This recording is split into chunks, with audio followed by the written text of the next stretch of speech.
You've tuned into The Mountain Gardener with your host, Ken Lain. Gardening can be challenging, but with these simple insider tips, you'll reap huge rewards.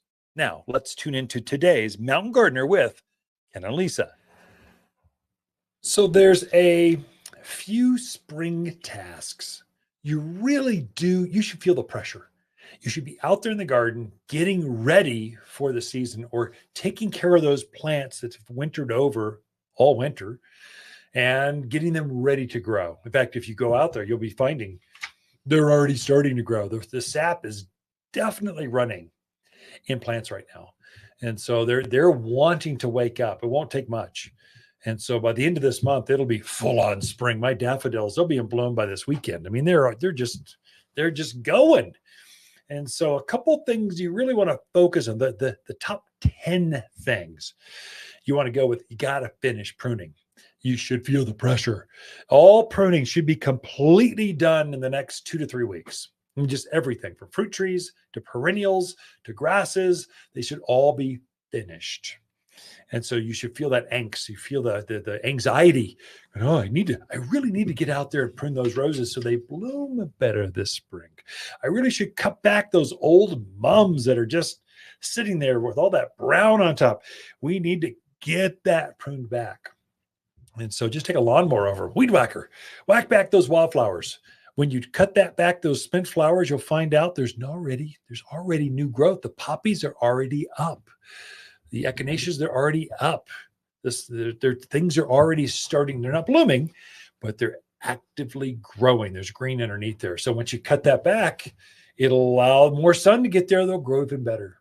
So it's that time. And any kind of mulch you mounded over, protected, got your roses or your flowers, kind of pull that stuff back. Make sure there's no debris or mulch or leaves or wood chips touching your trees. You want the trunk area. Pull that back so that air gets around there. And so you'll get better.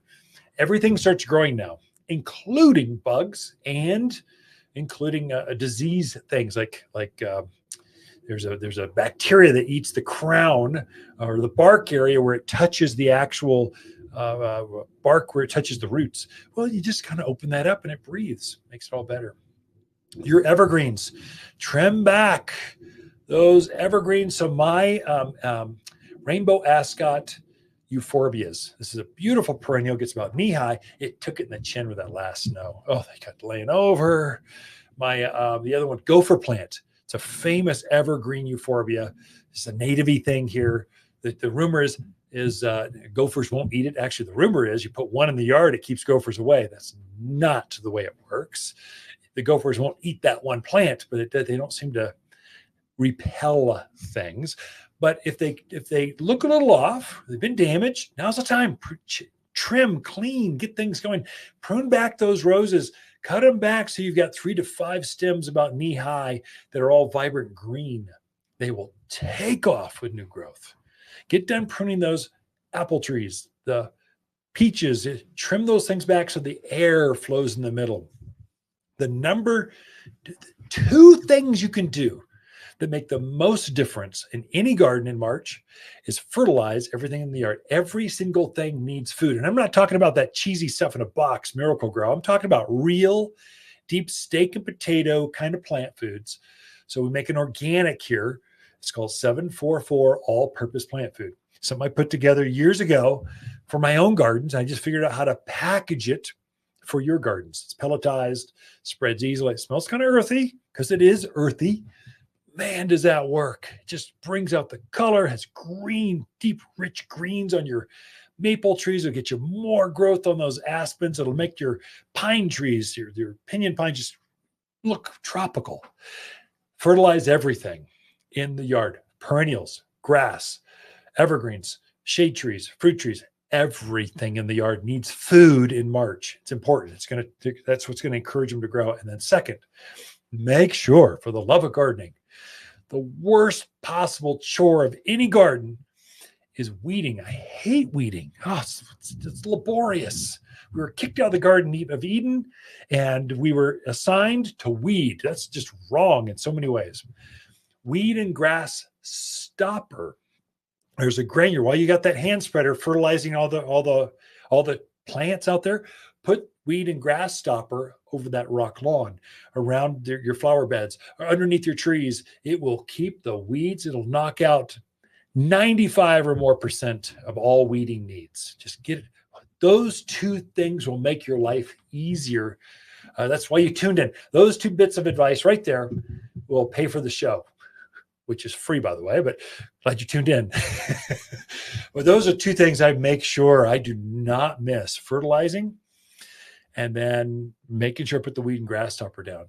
I am actually, I put manure over my thyme lawn. I cut back my thyme lawn. So I don't have an actual grass lawn. I have an herbal thyme lawn, just because I don't have to water it hardly. And I only mow it twice a year. I think only once this year.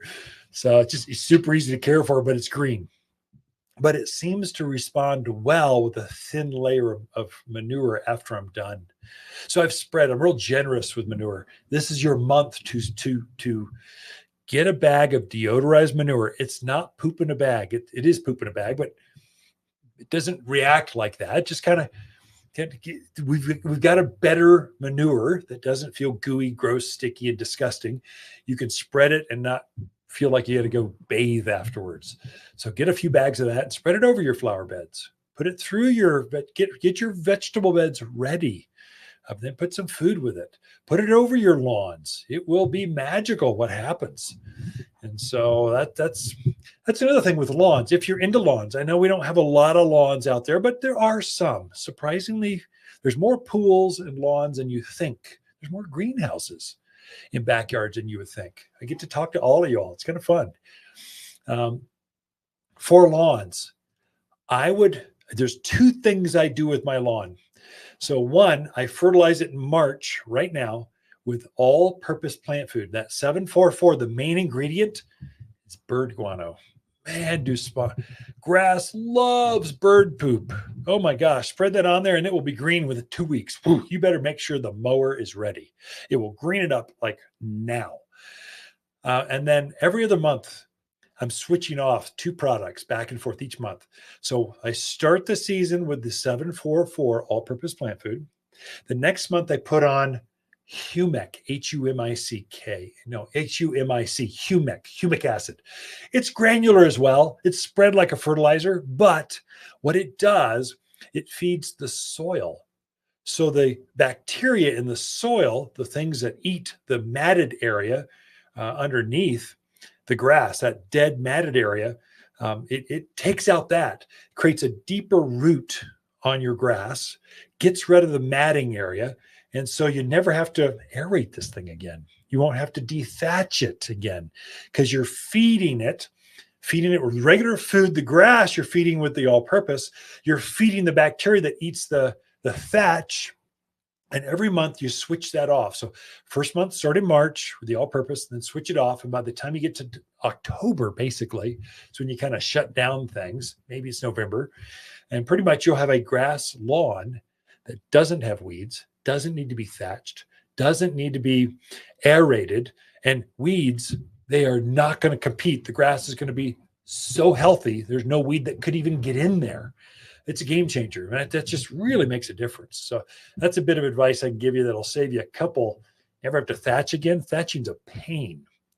Aerating's worse. And you got those little nuggets all over the ground that you're tripping over for the next month and a half. You won't have to do that. So humic and all-purpose plant foods. Start with the food in March. Then once a month, just rotate them through October. You will have a magical grass experience that's greener than your neighbors. They'll be envious. Going, where'd you hear? I tuned into this crazy guy on the radio. He told me how to do this. Go down to Waters Garden Center. They got all the stuff. You ladies, that's a total insult. I should have done that in a female voice. I'm just not very good with that. Anyway, I shouldn't go into voice on the radio. Having too much fun. Anyway, if you didn't catch that, come talk to me. it just makes a difference. Waters Garden companion plants of March are Oklahoma redbud, Prescott pansy, rosemary creeper, fanciful forsythia, and mountain heath. Mountain heath is an impressive bloomer that is covered with flowers right now. Animal resistive with fragrance all pollinators adore. A knee-high evergreen is super easy to care for in the ground or containers. Shop the brightest mountain bloomers in-store or online at watersgardencenter.com. For a more fruitful garden, increase success in the landscape that just feels better, then tune in daily to the Mountain Gardener podcast. Subscribe through your favorite podcast streamer or visit watersgardencenter.com. Better yet, visit me directly right here at Waters Garden Center. Thanks for tuning in.